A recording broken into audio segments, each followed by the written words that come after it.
أعوذ بالله من الشيطان الرجيم بسم الله الرحمن الرحيم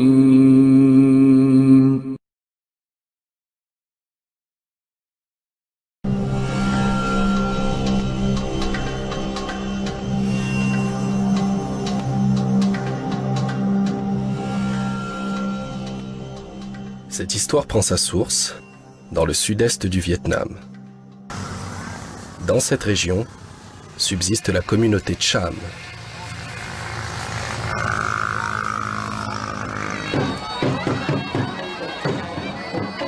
Les Cham descendent du Champa, un grand royaume annexé par le Vietnam au milieu du 19e siècle. Aujourd'hui, les Cham sont l'une des 53 ethnies minoritaires du Vietnam.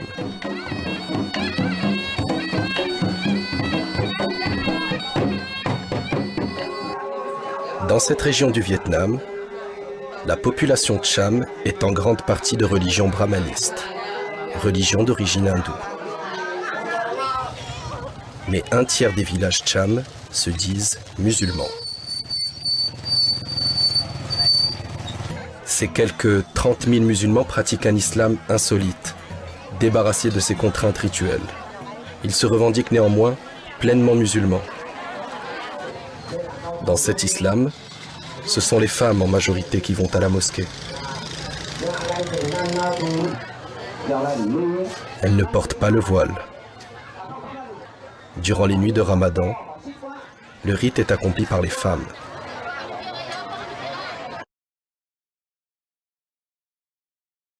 Au XVIIe siècle, le roi Poromé décide de mettre fin au conflit religieux entre brahmanistes et musulmans. Pour les réconcilier, la tradition rapporte que Poromé les a contraints à accepter leurs divinités respectives. Il crée ainsi un nouveau Champa, reposant sur la complémentarité des deux religions.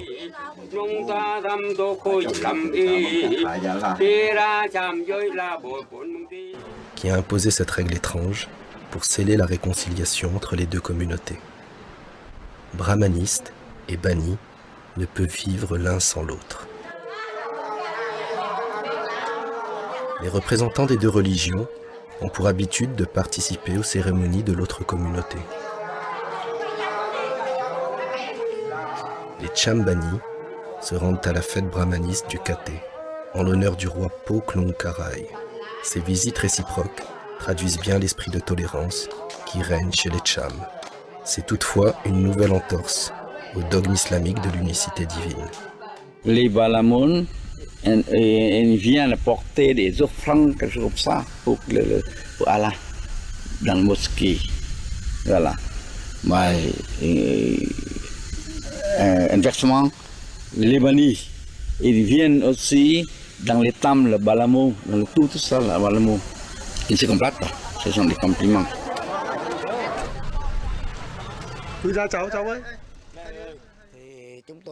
Nous sommes Cham et nous plaçons notre identité Cham au-dessus de tout.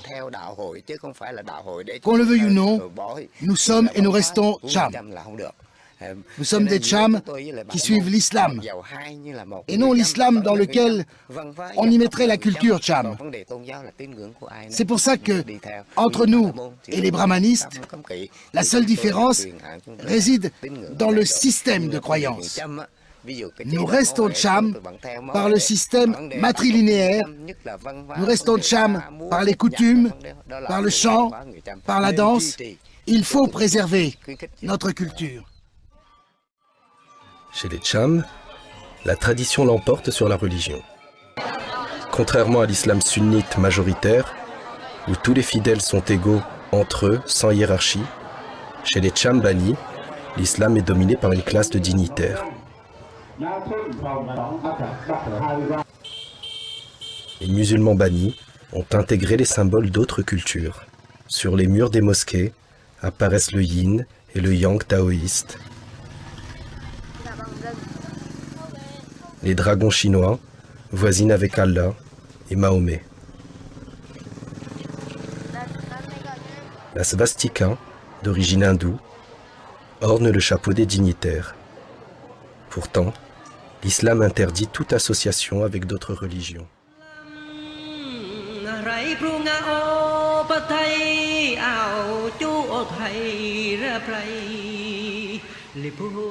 L'assimilation de ces symboles est liée à l'histoire du Champa, carrefour, depuis toujours, entre les civilisations indiennes, chinoises, cambodgiennes et vietnamiennes.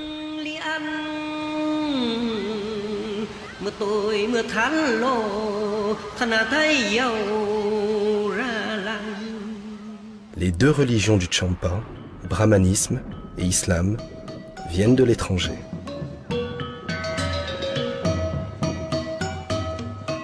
Alors que l'islam a commencé à se répandre au XVIe siècle, le brahmanisme, d'origine indienne, y est arrivé au VIIe siècle.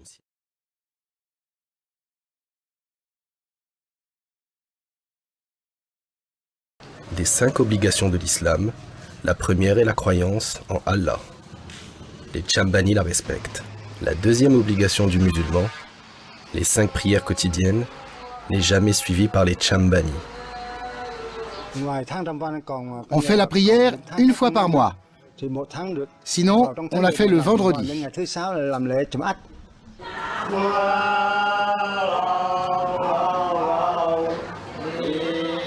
L'appel à la prière des Cham n'a rien de commun avec celui du muezzin classique.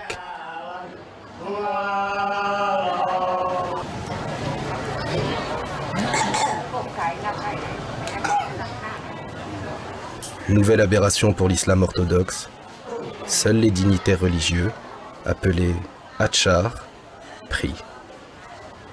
Ils le font à la place des fidèles, et de manière peu orthodoxe.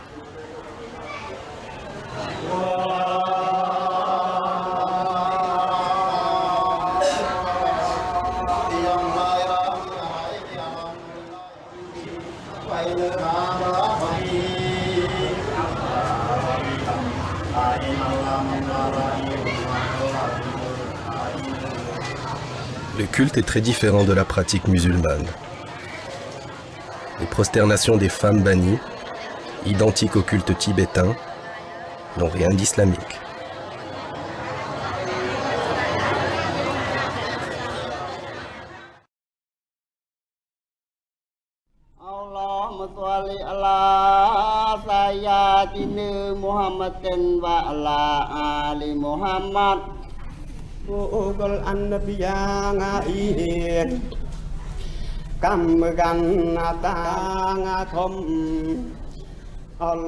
Le prêcheur du vendredi lit un manuscrit écrit dans un arabe déformé, que personne ne comprend plus.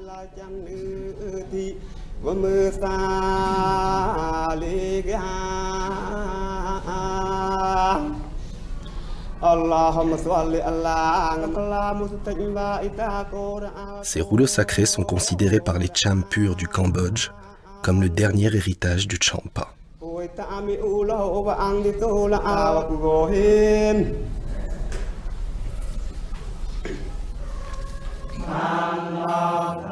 Le zikir, commémoration du nom de Dieu après la prière, est ici psalmodié avec une mélodie qui n'existe nulle part ailleurs dans le monde musulman.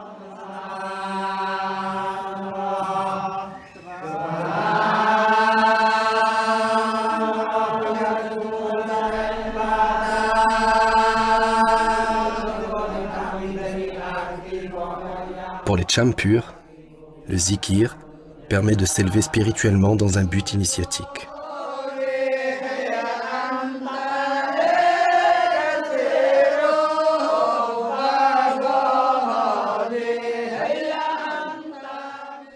Les mosquées bannies sont fermées tous les jours, sauf pendant le mois de Ramadan.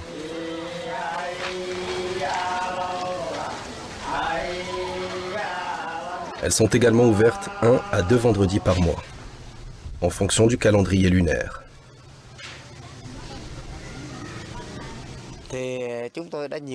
Nous avons plusieurs fois rencontré les patriarches bannis pour leur rappeler le devoir des 5 prières par jour. Mais ils ne les font pas.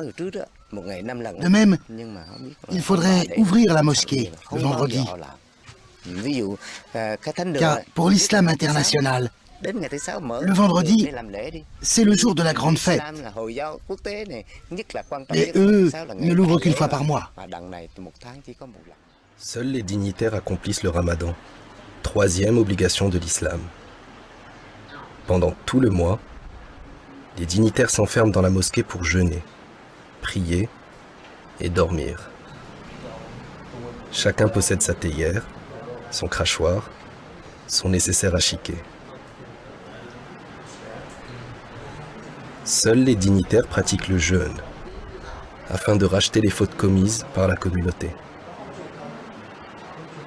Comme la prière, le jeûne est épargné aux fidèles. Ces dignitaires attendent la fin du jeûne, marqué par les battements de tambour, selon un rite propre au Cham Bani.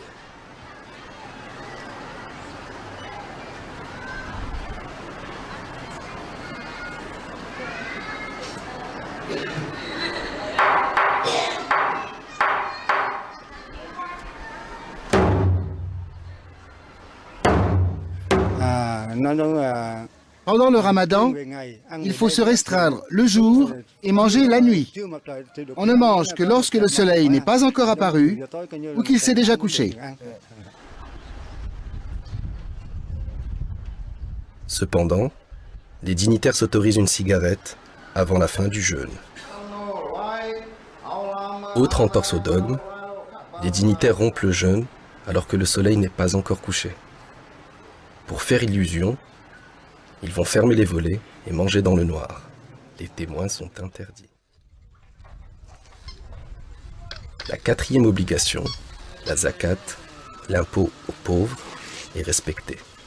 Faute d'argent, personne n'accomplit le pèlerinage à la Mecque. Cinquième obligation de l'islam. Le jour de la fête des morts, les bannis vont au cimetière vénérer les ancêtres de leur lignée. Pourtant, les musulmans ne doivent se prosterner que devant Allah. L'islam interdit le culte des ancêtres. La circoncision telle qu'elle est pratiquée par les Cham surprendra certainement les musulmans orthodoxes. La circoncision, c'est une cérémonie durant laquelle on fait des incantations. On utilise un couteau ou un bambou effilé, mais on ne coupe pas. C'est juste symbolique. On fait semblant quoi. On fait comme ça, mais on fait semblant de couper quoi. Couper, mais pas couper comme chez les gens. On fait vraiment. Mais chez les bandits, on fait semblant de couper. Autre pratique mystique en marge de l'islam, les Cham purs vénèrent l'imam San, mort au XIXe siècle. Ils le considèrent comme le fondateur de leur communauté et l'ont élevé au rang de saint. Une fois par an, les Cham purs viennent se recueillir sur sa tombe. Les offrandes de billets sont censées apporter la baraka.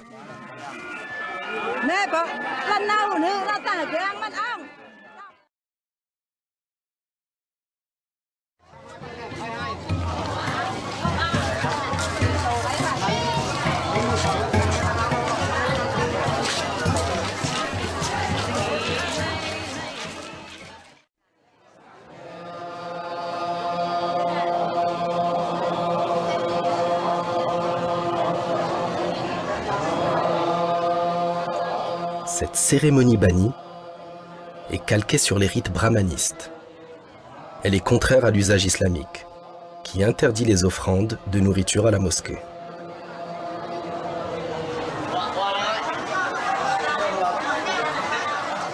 Ces plateaux sont ensuite rendus aux femmes, qui les remportent pour les consommer en famille.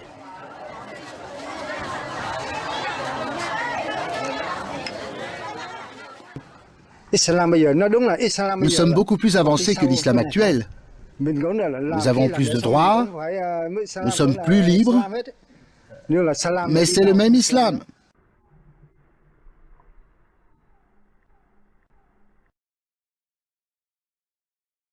الله أكبر الله